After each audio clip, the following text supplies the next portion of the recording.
दोस्तों नमस्कार, मैं प्रवीण श्रीवास्तव फिर से डायरेक्ट सेलिंग का एक शानदार वीडियो लेके आया हूं आपके सामने में। डायरेक्ट सेलिंग जो कि आज बहुत ज़्यादा लोग कर रहे हैं, लेकिन डायरेक्ट सेलिंग को करने के बावजूद बहुत सारे लोग दो ग्रुप में बंटते चले जा रहे हैं। कुछ सस्ते ज्वाइनिंग के पीछे भाग रहे हैं और उन लोगों को प्रमोट करते हैं कि सस्ती ज्वाइनिंग है, हमारी कंपनी में सस्ती ज्वाइनिंग है, आइए हम सस्ती ज्वाइनिंग दे रहे हैं। और कुछ ऐसे हैं जो यहाँ पे महंगी ज्वाइनिंग दे रहे हैं, बोलते हैं, वो बोलते हैं कि आप महंगी ज्वाइनिंग दे रहे हो। दोस्तों, क्या सस्ती ज्वाइनिंग है, क्या महंगी ज्वाइनिंग है, इसे क्लियर करना आपको जरूरी है। आप जिस कंपनी पे काम कर रहे हैं वहां पे आपको समझना जरूरी है कि आपके लिए सस्ती ज्वाइनिंग अच्छी है या फिर महंगी ज्वाइनिंग अच्छी है। क्योंकि दोस्तों, यदि आप डायरेक्ट सेलिंग कर रहे हैं, डायरेक्ट सेलिंग दैट मींस आप जाके सिर्फ डायरेक्ट सेल कर रहे हैं, तो मैं बोलता हूं आप कितने की भी सेल करिए, कोई मतलब नहीं है, क्योंकि आप सिर्फ सेल कर रहे हैं। लेकिन अगर आप डायरेक्ट सेलिंग बिजनेस कर रहे हैं तो दोस्तों बिजनेस को पकड़िए। बिजनेस कर रहे हैं तो दोस्तों बिजनेसमैन की तरह करिए। और बिजनेसमैन सस्ता के पीछे नहीं जाता, बिजनेसमैन बिजनेस के पीछे जाता है। जहां से उसे अच्छा बिजनेस मिले, जहां से उसका एम्पायर खड़े हो, जहां से वो बिजनेस का पूरा प्रॉफिट उठा पाए, वो उस जगह पे जाता है। अब जरा आप सोच के देखिए कि कई लोग होते हैं जो सस्ते ज्वाइनिंग के पीछे जाते हैं, नतीजा क्या निकलता है, उनका एवरेज पेट्रोल का खर्चा भी नहीं निकल पाता है। वो कई ज्यादा लोगों को जोड़ते चले जाते हैं, जोड़ते चले जाते हैं, लास्ट में वो छोड़ देते हैं इंडस्ट्री को और डायरेक्ट सेलिंग के प्रति निगेटिव हो जाते हैं। बोलते हैं मैं 6 महीना काम किया था, मैं 300-400 लोगों को बिजनेस में लाया, लेकिन मेरे को वो आमदनी नहीं हुई क्योंकि मेरा पूरा पेट्रोल में और सारी चीजों ट्रेनिंग प्लान्स पे मेरे पैसे लग गए। नतीजा क्या हुआ, वो व्यक्ति जो कि यहां से अर्निंग भी कर रहा था लेकिन निगेटिव हुआ। अब इसका प्रॉफिट किसे मिला, सीनियर को।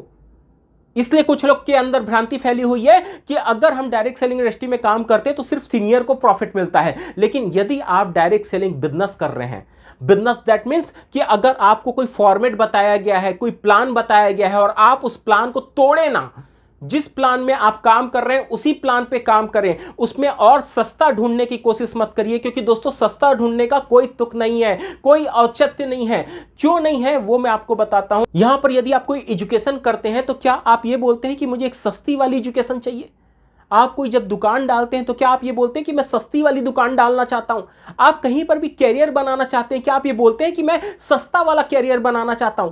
नहीं। तो जब डायरेक्ट सेलिंग बिजनेस करने आ रहे हैं आप, तो यहां पर आप सस्ता वाला प्रोडक्ट मत ढूंढिए, आप वो प्रोडक्ट ढूंढिए जिससे आपको पर्याप्त लाभ हो और आने वाला आपका हर एक व्यक्ति भी आगे जाके अच्छा लाभ उठा पाए। लेकिन अगर आप सस्ता ज्वाइनिंग ढूंढे और लोगों को भी सस्ती ज्वाइनिंग दिए, तो प्रॉब्लम यहीं से शुरू होती है कि नेटवर्क में ना आप कमा पाते हैं, ना नीचे वाले कमा पाते हैं और सिर्फ सीनियर कमा के निकल जाते हैं। और यहां पर आप निगेटिव होते हैं कि डायरेक्ट सेलिंग इंडस्ट्री में कोई भविष्य नहीं बन सकता। दोस्तों, ये इंडस्ट्री गजब की है।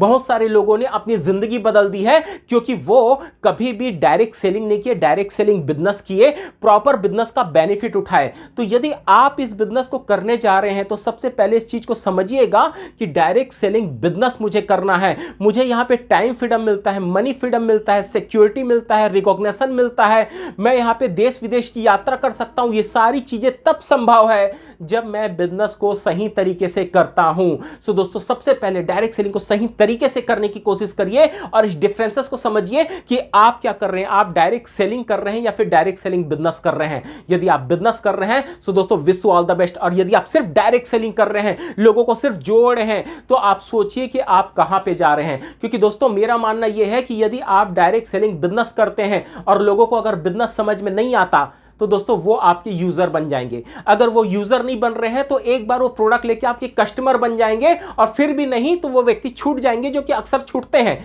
लेकिन दोस्तों, यदि पहले आप लोगों को सिर्फ कस्टमर बनाना चाहते हैं तो सोचिए, कस्टमर से फिर आपको दोबारा उन्हीं के पास में जाके उन्हें यूजर बनाना, फिर उनके पास आपको तीसरी बार, चौथे बार, पांचवी बार, ना जाने कितने बार जाकर आपको उनको यूजर बनाना पड़ेगा। और उसके बाद आप अगर उनको पार्टनर बना पाए तो बहुत अच्छी बात है, नहीं तो एक व्यक्ति के पीछे आपका 1 से 2 महीना, 3 महीना गया, हो सकता है इससे ज्यादा भी जाए। लेकिन यदि आपने उससे सीधा बिजनेस प्रपोजल दिया और उसने बिजनेस एक्सेप्ट कर लिया, तो पहले ही आपका पार्टनर बन गया।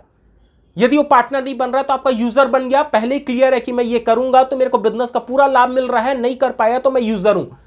यूजर नहीं है तो आप उसे कोई प्रोडक्ट अपनी कंपनी का जो सबसे बेस्ट हो वो उसे प्रमोट कर सकते हैं कि ये प्रोडक्ट आप लेके देखिए, गारंटी है, बहुत अच्छा रिजल्ट है, इसे आप एक बार यूज करके देखिए। हो सकता है वो व्यक्ति उस प्रोडक्ट को यूज करके आपका कस्टमर की जगह वापस यूजर बन जाए और यूजर की जगह वापस बिजनेस कर ले। लेकिन दोस्तों, उल्टे प्रोसेस में मत जाइए, ये हो सकता है वाली बात है। लेकिन अगर आप पहले ही बिजनेस प्रपोजल रखेंगे तो आप तेजी से अपने पार्टनर को पाते चले जाएंगे। और दोस्तों, पार्टनर प्राप्त करना बड़ी चीज होती है, यूजर या कस्टमर बनाना कोई बड़ी चीज नहीं है। जिसको जो अच्छा लगता है वो तो उसे यूज करता ही करता है, लेकिन बिजनेस समझाना ये एक बड़ी चीज होती है। तो डायरेक्ट सेलिंग इंडस्ट्री पे आए हैं तो दोस्तों लोगों को बिजनेस समझाइए।